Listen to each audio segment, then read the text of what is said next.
Hello guys, कैसे हैं आप लोग। उम्मीद है आप लोग फिट होंगे, ज़बरदस्त होंगे, मज़े में होंगे, बढ़िया होंगे और बढ़िया तरीके से हमारे रिएक्शंस को एंजॉय कर रहे मेरा नाम है होंगे इसमें तलहा। मोहसिन तो भाई गाइस, रमन सागर श्री कृष्ण एपिसोड नंबर 188 का पार्ट नंबर 2 लेकर आ चुके जो हैं गाइस लास्ट पार्ट था वो बहुत ही ज़्यादा इंटरेस्टिंग था और एंड पे शॉकिंग हो चुका था। मोहसिन भाई, अगर बात शुरू की करूं तो किस प्रकार मामा शाकुनी की मृत्यु के बाद आपने देखा कि सारे कह रहे थे कि मतलब कि अब दुर्योधन के पास कोई भी सहारा नहीं रहा। अब दुर्योधन को माफ़ी मांग लेनी चाहिए। बिल्कुल। यही पांडव में बातें हो रही थी तो वहाँ से आई द्रौपदी जी। तो वो उन्होंने हर एक पांडव पर क्रोध किया। उन्होंने क्योंकि कहा पांडव अब ये कहना शुरू हो गए हैं ना कि अब मामा शुक्नी की मृत्यु के बाद दुर्योधन का सारा मनोबल टूट चुका है। अब वो अवश्य ही मित्रता का ही प्रयत्न तो करेगा। गाइस अब देखना ही है कि नेक्स्ट होने के जा रहे। चलते वीडियो की तरफ देते हैं रिएक्शन।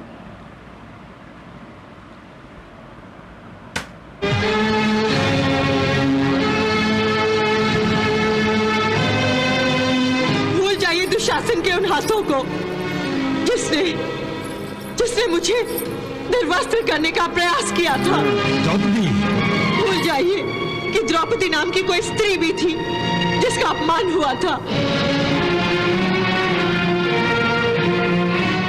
आप अपना सम्मान बढ़ाइए, परंतु मैं अपमान के साथ नहीं जी सकती। यदि आप ये समझौता दुर्योधन के साथ करेंगे तो उस समझौते पर हस्ताक्षर किसी स्याही से नहीं बल्कि द्रौपदी के रक्त से होंगे। नहीं द्रौपदी, नहीं। तुम नहीं चाहते ना कि द्रौपदी मरे, नहीं। परंतु मैं अपमान के साथ नहीं जी सकती। इन चारों को तो इस बात की भी चिंता नहीं है कि मेरे ये बाल खुले हैं। इनके लहू में तो ये गर्मी ही नहीं। परंतु तुम तो इन खुले बालों को देखो। इन बालों को आज तक हर पांडव पर विश्वास था, परंतु आज इन चारों ने मेरे इन बालों के साथ विश्वासघात किया है। महाबली, विश्वासघात किया है।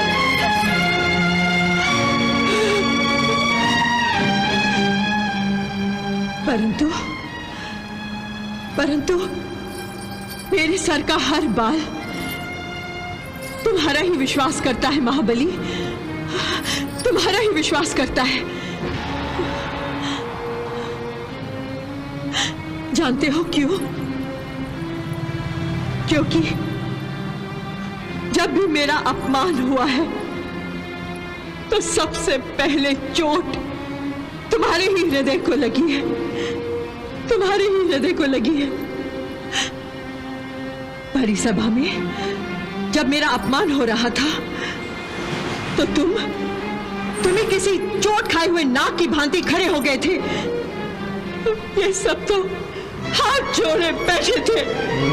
ये बात और सच तुमने है। ही मेरे अपमान का बदला लेने की सौगंध खाई थी।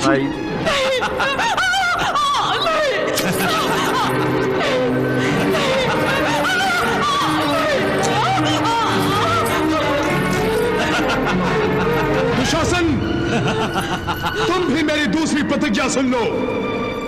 जिन हाथों से तुमने द्रौपदी के बालों को छुआ है, उन हाथों को मैं तुम्हारे शरीर से अलग कर दूंगा और तुम्हारे रक्त से मैं द्रौपदी के बाल धोऊंगा। मुझे सब याद है याज्ञसेनी, सब याद है। जिस अपमान की आग में तुम 13 वर्षों से जल रही हो, उस अग्नि में मैं भी छटपटा रहा हूं। आज मैं तुम्हारे हृदय की अग्नि में अपने हृदय की अग्नि मिलाने आई हूं महाबली,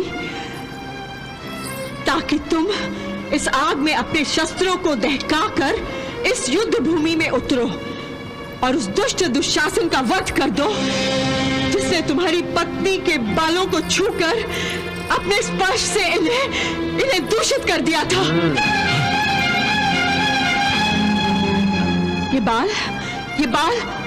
दुशासन के रथ की प्रतीक्षा कर रहे हैं महाबली, दुशासन के रथ की प्रतीक्षा कर रहे हैं। मेरी आंखें उस अश्लील जीवा को सदा के लिए मौन होते हुए देखना चाहती हैं, जिसने बड़ी सभा में मुझे अपनी जान पर बैठने का आदेश दिया था, आदेश दिया था। और बड़ी सैड मेरी ये कान दुर्योधन की उसी जांग की हड्डियों के टूटने पर दुर्योधन की चीख सुनना चाहते हैं।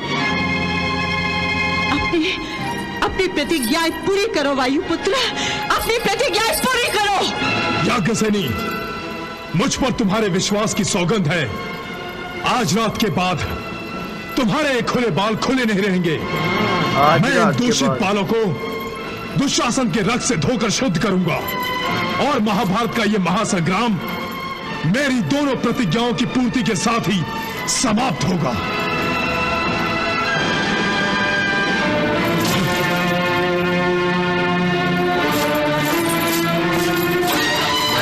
भीमसेन ने फिर प्रतिज्ञा ले ली। आराम हो गया। हाँ जी, अब ये आखिरी दिन है, दुशासन गया दुशासन का आखिरी दिन है।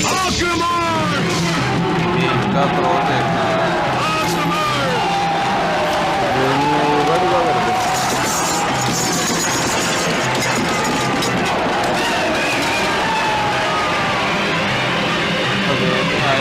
अपने मामा जी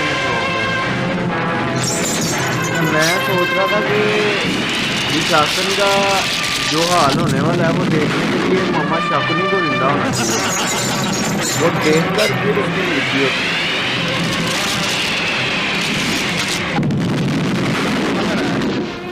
आज के दिन के युद्ध का प्रारंभ हो चुका है। न जाने आज वो ऊपर बैठा इतिहासकार किसके रक्त से इतिहास लिखने वाला है, जिसकी साक्षी देने के लिए आज सूर्य का उदय हुआ है। हम दुशासन नहीं कर रहे।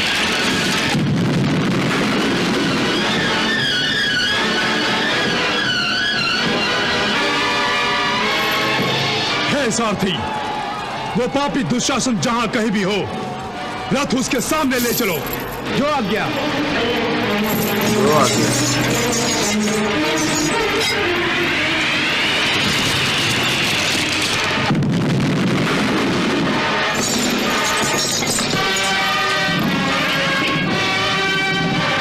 कहां है वो अंधे का पुत्र अंधे जो का निर्बल पुत्र। सेनाओं पर अपने बल का प्रयोग कर रहा है? कहां है वो? रुको सारथी। भाई आमने सामने आ गए।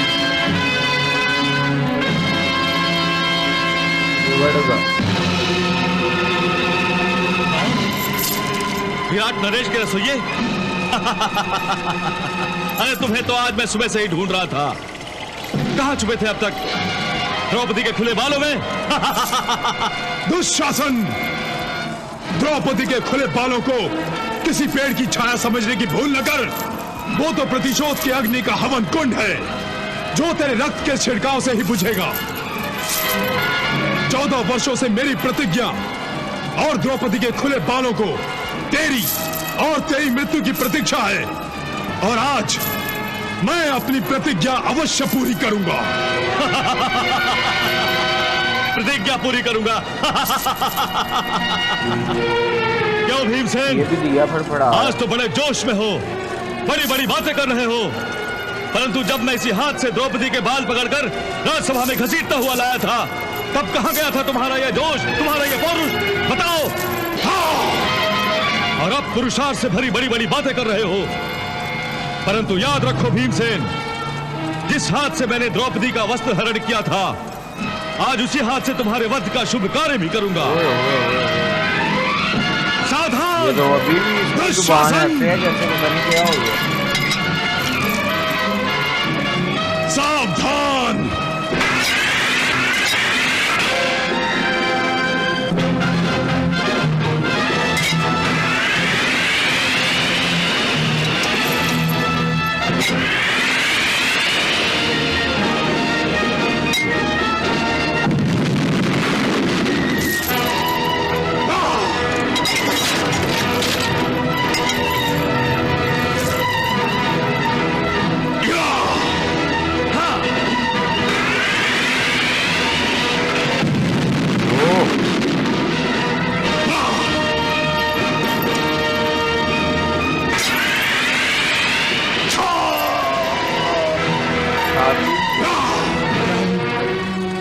और दुशासन का युद्ध, अर्थात मेरा पुत्र दुशासन संकट में है।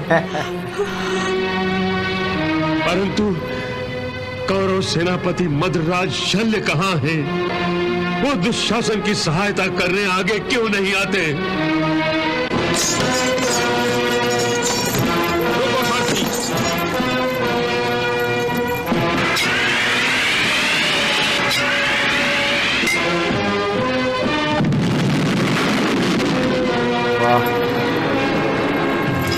प्रणाम मामा श्री। तो गाइस यहाँ ख़त्म हुआ ये पार्ट कितना शॉकिंग था मोहसिन भाई। आपने देखा आप कि देखें द्रौपदी कि जी तलहा ने भाई ओए होए होए होए होए कि जो पांडव्स के जो आप कहेंगे दिए की आग जो बुझ रही थी वो हाँ। द्रौपदी जी ने एक दफ़ा दोबारा लगाई कि मैं 14 वर्षों से इस समय की प्रतिज्ञा कर रही हूँ, वाला वो समय आया तो आपका अपना बाल मजीद महान बनाने की याद आ गई है। बिल्कुल। और आपने कहा, और द्रौपदी जी ने कहा कि किस प्रकार आप अपना मान बढ़ाने चले हुए हो, तो आप वो पल याद करो जब मेरे साथ ये सब हुआ था। और तब तो ये सब मौन बैठे हुए थे। फिर भीमसेन को उन्होंने कहा कि तुमने ही तब प्रतिज्ञा ली थी, उस प्रतिज्ञा को याद करो, उन हाथों को याद करो जिन्होंने मेरे बोला केशव ना को तलहा बालों भाई को कि खींचा था। जब भी मेरा अपमान हुआ सबसे ज़्यादा हृदय तुम्हारा ही ही दुख दुख है। है और मुझे अब आवश्यकता भी तुम्हारी ही है और तुम ही से उम्मीद है कि तुम ही मेरा प्रतिशोध लोगे। और 13 वर्षों पहले जो तुमने प्रतिज्ञा ली थी, 14 अब 14 वर्षों पहले, अब उस प्रतिज्ञा को पूर्ण करने का समय आ गया है। और उसके बाद आपने देखा भी कि भीमसेन ने बोला भी कि आज के रात के बाद तुम्हारे केशव खुले नहीं रहेंगे। और उसके बाद उन्होंने कहा मेरी दोनों प्रतिज्ञाओं के साथ ये महाभारत का युद्ध समाप्त होगा। तो उसके बाद हमने देखा भी कि आज भीमसेन ने किस तरह तहलका मचाया हुआ है। दुशासन की उसने सही लेनी की हुई है। आप देखो कि दुशासन के सामने, अच्छा दुशासन की ज़ुबान देखो कितनी लंबी है और अभी भी किस तरह की बातें कर रहा है यार। उसकी उसका ज़ुबान- परिणाम उसे अगले पार्ट में पता तो गाइस चलेगा। चलते हैं वीडियो की तरफ और देते हैं, ओ मिलते हैं नेक्स्ट वीडियो पे, देखते हैं आगे क्या होने जा रहा है।